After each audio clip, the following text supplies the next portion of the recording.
अस्सलाम वालेकुम वरहमतुल्लाहि वबरकातुहू। कैसे हैं आप? ठीक हैं, अल्हम्दुलिल्लाह, सब खैरियत है। यहाँ भी रोज़े बहुत अच्छे जा रहे हैं और अब तो बिल्कुल आखिरी अशरा आ गया है और ख़ूब दुआएं मांगनी है। और दुआएं कैसे पढ़नी है? अल्लाह के सामने हाज़िरी देनी है हमने इखलास के साथ, बस और कुछ नहीं। ये बहुत ही ज़्यादा ज़रूरी है। और क्या पढ़ें? कुछ भी जो भी आता है, सबको सारी आयात नहीं आती, सूरतें नहीं आती, तो जितना भी आता है, तो हज़रत आयशा के बारे में है कि वो एक ही आयत जो है वो बार बार पढ़ती थी। इसी तरह सूरह इखलास है, उसको बार बार पढ़ें और बस हर 2 नफल के बाद दुआ करें। और ऐसी दुआ करनी है जो दिल से निकले। दिल से निकलेगी तो फिर ऊपर जाएगी। और दुआ करने से पहले करना क्या है? माफ़ कर देना है, बहुत ज़्यादा माफ़ कर देना है सबको। अस्तगफिरुल्लाह हम करते हैं, बहुत करते हैं, अल्लाह से माफ़ी मांगते हैं, लेकिन उससे पहले हम माफ़ कर दें। हम माफ़ करते नहीं हैं और हम कहते हैं कि हमें माफ़ कर दिया जाए।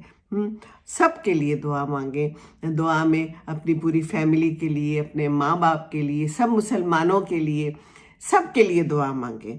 और दिल से गड़गड़ा के जब दुआ मांगेंगे तो ज़रूर ज़रूर कबूल होगी। देखिए, कहते हैं साल भर में जो कुछ होना है वो सारे फैसले लिखे जाते हैं ना लैलतुल कदर में। तो दुआ से तो कहते हैं तकदीर भी बदल जाती है। तो बस दुआ करें, अपनी औलाद के लिए बहुत दुआ करें। बड़ी तकलीफ़ होती है अगर औलाद जो है वो सही ना हो, नमाज ना पढ़े। नमाज बेहयाई से रोकती है, नमाज बुरे कामों से रोकती है। तो नमाज की आदत अगर हम शुरू से बच्चों को डाल दें तो गलत सोसाइटी में नहीं जाएंगे। उनकी सोसाइटी अगर अच्छी होगी, सोहबत अच्छी होगी, तो सब कुछ अच्छा हो जाएगा, है ना। ये बड़ा ज़रूरी है। तो नमाज सब कुछ ठीक कर देती है। अगर सही लोगों के साथ आप रहेंगे, नमाज पढ़ेंगे, बच्चे जाएंगे, मस्जिद जाएंगे, अच्छे लोगों में घुले मिलेंगे, तो अच्छी चीज़ें ही सीखेंगे, है ना। वरना तो बच्चे ख़राब हो जाते हैं, और बच्चे ख़राब हो जाए तो बड़ी ही तकलीफ़ देह बात होती है माँ बाप के लिए। माँ बाप की भी ज़िंदगी ख़राब हो जाती है। इसलिए बच्चों पे बहुत पहले से ही बहुत तवज्जो देने की ज़रूरत होती है ना। बाकी दुआ करनी चाहिए कि अल्लाह ताला हमें बीमारियों से दूर रख। डिप्रेशन जो आजकल बहुत आ गया है, क्यों आ गया डिप्रेशन? हम दूसरों को देख देख के डिप्रेस होते हैं, या कोई हमें कुछ कह देता है तो हम डिप्रेस होते हैं। हमारी मर्ज़ी के मुताबिक काम नहीं होता तो हम डिप्रेस हो जाते। तो डिप्रेस तो होना नहीं है। अल्लाह ताला है, अल्लाह ने हमें पैदा किया है, अल्लाह रब है, और अल्लाह का एहसान है कि हम चल फिर रहे हैं, हम खुद से अपने सारे काम कर रहे हैं, हम रोज़े रख रहे हैं। तो अल्लाह सब जानता है। और बुज़ुर्गों का बहुत ख्याल रखें, जिनके घर में बुज़ुर्ग हैं। हमारे तो बुज़ुर्ग चले गए सारे, लेकिन जिनके बुज़ुर्ग हैं उनको पकड़ के रखें।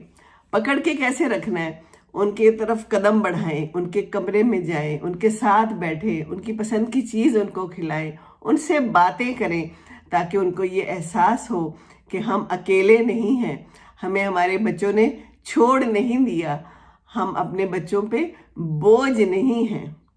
बुज़ुर्गों को ये ख़यालात बहुत आते हैं। कहते हैं कि अगर बुज़ुर्गों का ख्याल रखें तो 70,000 फरिश्ते आपके लिए दुआ करते हैं। 70,000 फरिश्ते आपके लिए दुआ करें, और फिर वो बुज़ुर्ग भी आपके लिए दुआ करें, और अब फिर आप अपने लिए खुद भी दुआ करें, तो कितनी सारी दुआएं हो जाएगी, है ना। हम नेकियों के लिए इधर उधर देखते हैं, बाहर हम किधर जाएं, कहाँ पर यतीम हैं, कहाँ पर मिस्कीन हैं, कहाँ पर बेवाएँ हैं, हम उधर जाके कोशिश करते हैं कि कुछ ना कुछ दें। और अपने घर को देखें, अपने घर में जन्नतें बैठी हुई हैं, कहाँ खर्च करना है, अपनों को दें। अल्लाह ताला से दुआ करें कि या अल्लाह हमें सही फ़ैसला करने का जो है ना वो तौफीक दे। ये बड़ा ज़रूरी है। कई दफ़ा हम ऐसा गलत फ़ैसला कर लेते हैं कि पूरी की पूरी ज़िंदगी तबाह हो जाती है, अपनी भी और दूसरे की भी, है ना। तो सही फ़ैसला अगर हम कर लें तो ये दुआ करनी चाहिए। देखिए, अल्लाह ताला से हर दुआ करनी चाहिए। अल्लाह ताला से सब्र की दुआ करें, या अल्लाह जो नेमतें हमें दी हैं उनको इस्तेमाल करने का मौका हमें अता कर, है ना। हुज़ूर सल्लल्लाहु अलैहि वसल्लम ने कहा है ना कि अगर जूती का तस्मा भी मांगना है तो अल्लाह से मानो। तो अल्लाह से मांगना है बस, और किससे मांगना है हमने, है। اللہ تعالیٰ یا اللہ تعالیٰ تو اپنی شان کے مطابق عطا کر.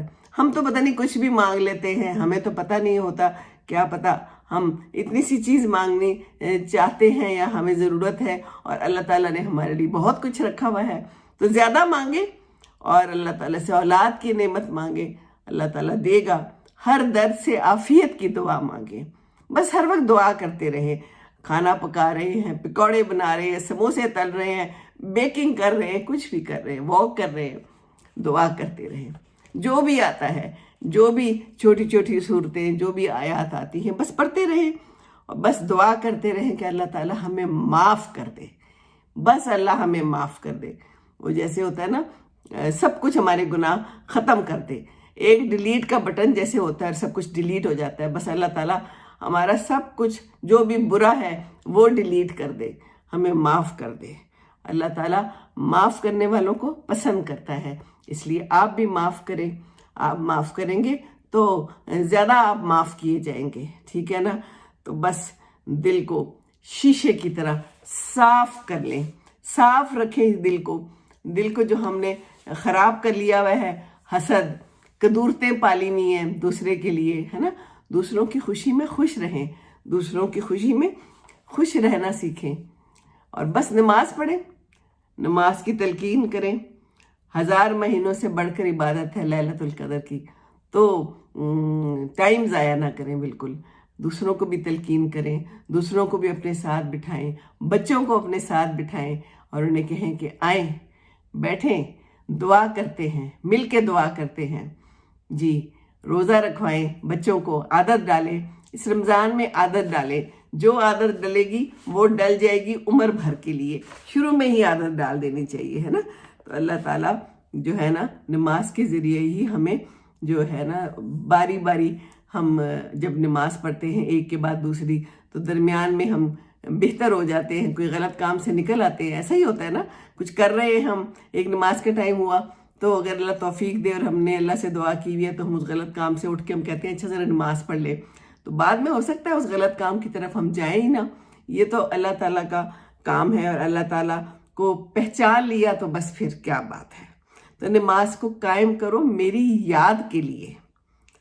تو بس پھر اگر تعلق منقطع ہو جائے تو پھر انسان شیطان کے لیے لقمہ تر بن جاتا ہے. تو دعا کریں ہیں. اور یہ نماز ہے نا, یہ ایسے جیسے بیٹری ہوتی ہے نا, چارج کرتی رہتی ہے. تو یہ نماز بھی ایسے ہی ہے, آپ کو چارج کرتی رہتی ہے. ایک نماز کے بعد دوسرا نماز, آپ وضو کرتے ہیں, آپ خانہ کعبہ کی طرف منہ کرتے ہیں اور سوچتے ہیں کہ اللہ ہمیں دیکھ رہا ہے. یہ دیکھیں, اللہ ہمیں دیکھ رہا ہے, ہم اللہ کو دیکھ رہے ہیں. یہ سوچیں تو کیا بات ہے. بہرحال یہ دعا جو ہے نا یہ بہت زیادہ اہم ہے. دعا کیے بغیر نہیں اٹھنا کبھی بھی کسی بھی عبادت سے. دعا جو ہے نا روح کو گرمائی دیتی ہے, اس سے حرارت ملتی ہے. عبادت کا مغز ہے دعا. تو بس دعا کیجئے جس طرح بھی کر سکتے ہیں, اور جو دعائیں بھی آتی ہیں. اور بس سورہ فاتحہ پڑھیں. سورہ فاتحہ پوری کی پوری دعا ہے. نماز میں تو ہم پڑھتے ہیں, نماز تو ساری کی ساری دعا ہے نا. تو سورہ فاتحہ پڑھیں, باقی بھی جتنی دعائیں ہیں سب پڑھیں اور دعا کریں. اللہ تعالیٰ سے جو مانگنا ہے مانگیں, جو بھی مانگنا ہے, کیونکہ یہ تو اللہ کا اور آپ کا آپس کا تعلق ہے نا. کسی دوسرے کو تو نہیں پتا آپ کیا مانگ رہے ہیں.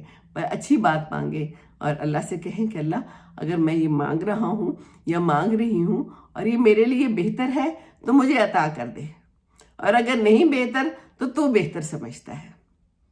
بس ٹھیک ہے نا. انشاءاللہ تعالیٰ دعا کریں, اور دعاؤں میں مجھے بھی ضرور یاد رکھیں, میری پوری فیملی کو بھی ضرور یاد رکھیں. رب اجعلنی مقیم الصلاۃ من ذریتی ربنا وتقبل دعا ربنا اغفر لی ولوالدی وللمؤمنین یوم یقوم الحساب ربنا آتنا فی الدنیا حسنۃ وفی الآخرۃ حسنۃ وقنا عذاب النار. آمین ثم آمین. السلام علیکم ورحمۃ اللہ وبرکاتہ.